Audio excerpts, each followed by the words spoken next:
We are talking about careers in accounting, and we are talking about taxes. Last video we talked about tax compliance. Now we're going to talk about tax planning. Okay, tax planning is where you learn the IRS code and you understand it, and it's pretty complicated, so not a lot of people really understand it. And then you plan on ways for your clients to pay the minimum amount of tax legally, okay? So if you're doing this for individuals, it's usually high wealth clients, right? I mean, people like me, like I'm a teacher, like I don't get tax planning advice because I don't need it. But your higher wealth clients, they may have a lot of money, they may own businesses, they may own part of real estate trusts, and they want to know, how can I structure my transactions so I pay the least amount of tax while staying within the law? All of your bigger corporations are going to have a tax planning department, and the tax planning people tend to get paid a little better than the compliance people, because there is this mindset that, like, you could train anyone to turn out a tax return, like just fill out a tax return, but the planning really takes like all the genius. I don't know that that's true. I know some really, really, really smart compliance people.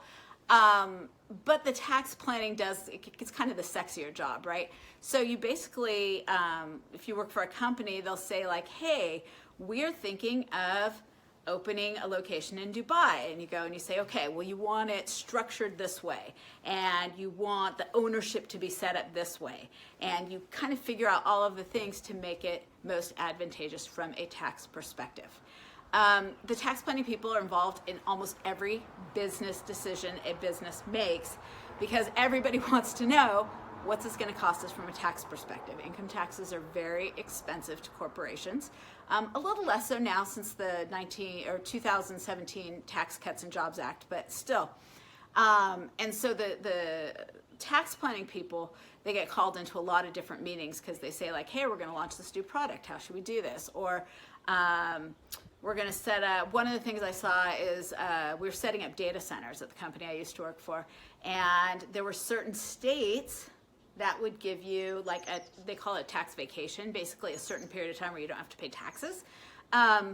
So like, we should probably set up in one of those states, right? And so you know all of these things. You're kind of the expert on what is the cheapest way for us to do business from a tax perspective, but do it legally.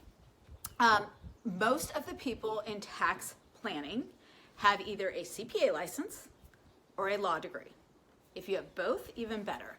I will tell you, there are a lot of schools out there offering a combined MBA JD, so you get your Master's in Business Administration and your Juris Doctorate, your law degree, at the same time. And that might be one way you can go. I think it takes 4 years instead of 3. But anyway, if you want to work in tax planning, pretty much plan on, after you get your bachelor's, you go work somewhere for a couple years, but then you're going to want to get a CPA license, probably either an MBA or a law degree. And the law degrees, you know, you want to focus on tax law. So that means you're in for some education, but the money is definitely there. You know, starting off, they usually don't hire you straight out of college. They want you to go work, usually in public accounting. A lot of people come out of public accounting, or that kind of thing. So when you come in, you've already been working for 3 to 5 years, but you're probably coming in at that 70, 80, 90 range.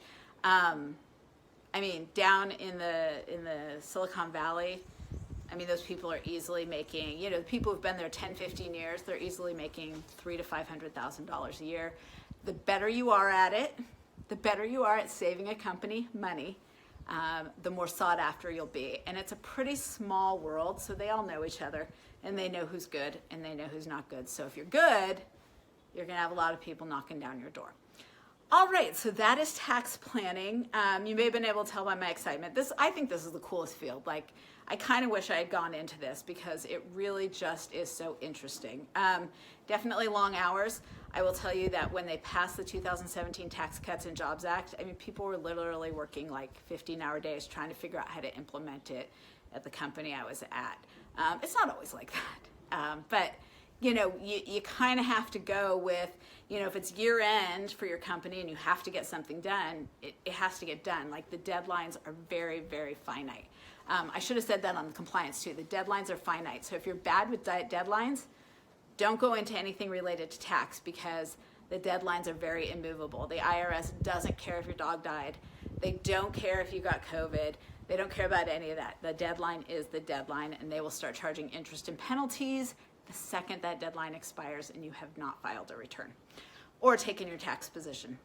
All right, so that is tax planning. I hope you found that interesting.